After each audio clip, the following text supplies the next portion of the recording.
Bisnis bareng orang hebat, sebuah program di mana kita menampilkan orang-orang di balik dari kesuksesan sebuah bisnis dan juga ya kita menampilkan bagaimana caranya kita bisa memperoleh penghasilan tambahan di luar daripada yang sudah ada saat ini. Di studio bersama saya Pak Susanto Sim ya, yang sudah malang melintang belasan tahun di industri ekspor impor tentunya, dan juga tidak jauh-jauh produk yang disampaikan ke kita biasanya adalah produk-produk yang terkait dengan kesehatan. Kita tahu saat ini ya, akhir-akhir ini banyak sekali kita ataupun orang-orang di sekitar kita yang terserang penyakit batuk, pilek, ataupun terkadang merasa nggak nyaman ya, katanya ada rasa greges di badan ya. Tentu saja itu juga mempengaruhi dari aktivitas kerja kita sehari-hari. Nah, kita ngobrol dulu ya dengan Pak Susanto Sim. Gimana Pak, apa kabar? Baik Bu. Nah, kalau udah langsung baru tanya apa kabar, nah gitu.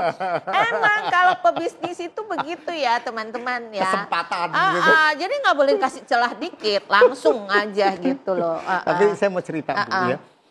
Sebenarnya saya di dunia import itu ya belum lama. Ya, paling baru ya kita ngomong baru hampir 10 tahun lah. Hampir 10 tahun. Sebelumnya tuh saya orang retail Bu. Saya kerja. Ya. Jadi saya dari sempat kerja dulu di Kalimantan tuh, di perusahaan kayu. Ya kan. Jadi karena ngelamar kerja di Jakarta nggak dapet, ya kan. Jadi dapetnya di Kalimantan. Ya udah. Kamu tidak menunjang sih Pak di Jakarta. Bener, nggak menunjang, bener.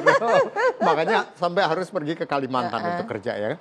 Nah pulang dari Kalimantan itu terus saya masuk ke retail, ya masuk ke retail gede lah, masuk ke manajemen training ya kan. Nah saya kerja di situ sampai sekitar 10 tahun. Dari situ pindah ke retail lain lagi, retailnya PMA nih, ya kan retail PMA saya kerja di situ sampai hampir 7 tahun lah. Jadi kalau kerja tuh lama-lama saya Bu. Ya. Nah terus dari situ baru kerja di perusahaan yang nggak terlalu gede. Nah, nggak terlalu gede ya kan, tapi justru di situ saya lihat kesempatan. Belajar. Iya. Yang namanya gimana impor barang. Nah, ya Bu. itu ya. Jadi saya kadang-kadang bilang sama anak-anak muda nih ya. Misalnya anak-anak teman saya ya kalau pas ikut ngobrol ya, saya bilang sama mereka ya, jangan ragu kerja di perusahaan kecil. Karena belajar banyak hal. Tuh. Ya kan? Kalau perusahaan besar sudah ada sistemnya. Yes. Jadi kita itu hanya fokus kepada apa yang menjadi bagian kita saja. Ya. Tapi kalau kita di perusahaan kecil, Pak, ya itu kita dari A sampai Z. Iya. Kita ngerti. Jadi, Pak, maaf ya kalau saya aham-aham soalnya lagi nggak nyaman, nggak enak badan. Nah, ini kita lompat Bu. Lompat dari saya tadi yang perusahaan kecil, perusahaan gede ya, ke masalah aham-aham Ibu. Ya kan? Daya tahan tubuh ya terutama dalam masa kalau mama saya bilang nih dalam masa pancaroba. Nah, ya kan jadi kenapa pancaroba? Kalau orang sekarang bilang pemanasan global, cuacanya nggak jelas. Nah nggak jelas. Orang ya. Sekarang ini aja harusnya kan kita musim kemarau panas udah. kan? Iya udah ya kemarau. Kan? Tapi ternyata sering banget hujan. Iya. Ya kan? Terus kemudian dibilang cuaca di Jakarta agak dingin katanya gitu. Tapi bener loh Bu. Apalagi di tempat saya di Tangerang, ya kan? Itu suhu bisa sampai 23, terus pagi-pagi masih berkabut. Nah, ini tentu saja pengaruh. Ya, pengaruh kenapa? Kita yang biasa di atas suhu 30 derajat, ya kan, tiba-tiba suhunya 24, 23, ya kan. Ya istilahnya ya kita pasti daya tahan turun. Kenapa? Karena kesehatan itu ya, satu kesehatan tubuh orang itu satu tergantung dari suhu. Ya, suhu nih. Kalau suhunya panas banget, kita juga pasti nggak nyaman. Ya kan, keringetan apa ya kan. Suhunya dingin banget juga pasti langsung pilek kayak ibu nih. Ya kan, mau mulu ya kan. Satu itu. Yang kedua udara. Ini kesehatan nih kalau kita ngomong. Udara di sekitar kita. Makanya waktu tahun-tahun kemarin tuh, waktu kemarau ya. Jakarta kan polusinya juga parah kan. Panas itu. Nah, itu kan oksigennya kurang, otomatis orang gampang sakit. Ya kan walaupun udah pakai masker di jalanan kata serba salah ya. Kalau terlalu panas nggak bikin sakit. Ya. Dingin kayak sekarang yang hujan terus gitu juga bikin sakit. Iya. Gitu. Betul makanya itu kan tadi ya saya bilang ya, adalah salah satu suhu tubuh kita. Ya, suhu tubuh kita juga terpengaruh sama suhu tubuh di luar, ya kan. Nah, kemudian tadi udara. Kalau udaranya bagus, sehat, ya kan, makanya kenapa sih kita perlu pergi ke kayak puncak, ya kan? Itu sebenarnya selain kita juga rekreasi ya, kita dapat udara segar. Ya, tapi kan aktivitas kita di sini di Jakarta, ya ke puncak aja udah berapa, belum lagi macetnya, Pak, ya. Ya benar. Capek bener. gitu, ya kan. Balik-balik sakit juga karena kecapean. Nah, kecapean, nyetir, ya benar. Ya. Tapi itu Bu ya. Nah, yang ketiga, kalau kita mau sehat nih, daya tahan tubuh kuat ya, itu makanan. Kita jaga makanan kita. Nah, kalau saya apa aja saya makan, Pak. Yang saya nggak makan cuma orang. Saya nggak makan temen juga. Iya. Percaya. Makanya saya jadi teman Ibu lama. Karena belum pernah dimakan. Gitu. Oke, nah itu 3 hal tadi, ya kan? Jadi kalau kita mau sehat, sebenarnya kita jaga aja 3 hal itu, ya kan? Suhu tubuh kita.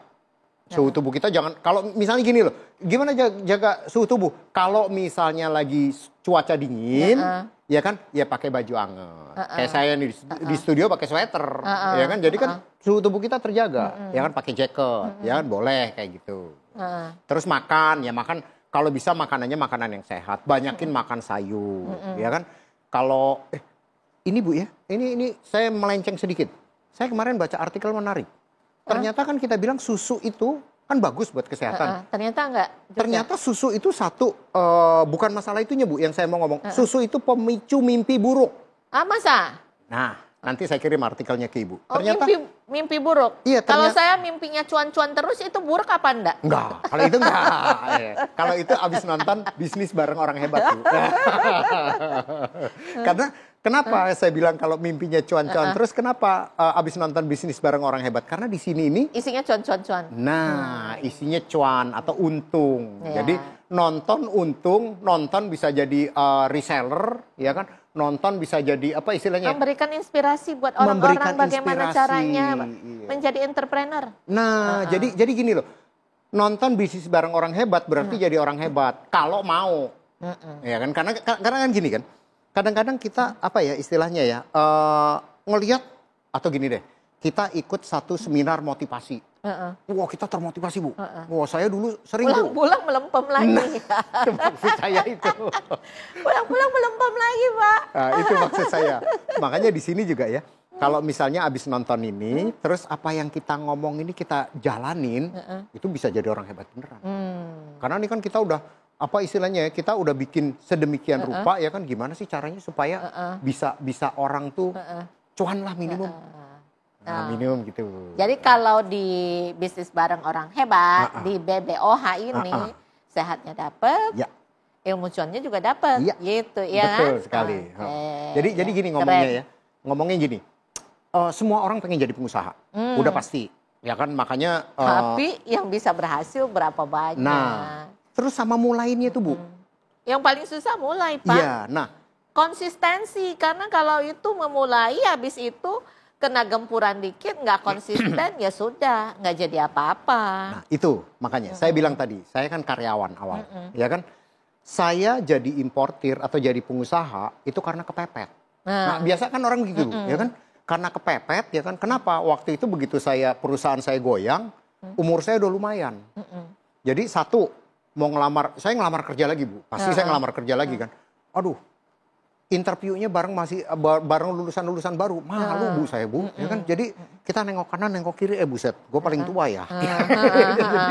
Itu salah satu hal yang kepepet ya istilahnya. Terus saya mikir, karena saya tadi kerja di perusahaan kecil yang Ibu bilang, saya ngerti dari A sampai Z, ya kan. Saya kenal sama suppliernya, saya kenal ini perusahaan udah goyang, udah istilahnya mau tutup, kenapa enggak saya coba salah satu dari itu ya, saya import misalnya gitu. Nah ini kan import ya, karena saya ngerti import. Tapi sekarang kalau misalnya mau Bisnis Bareng Orang Hebat ini mulain, sebenarnya modal kecil udah bisa jadi partner kita. Oke.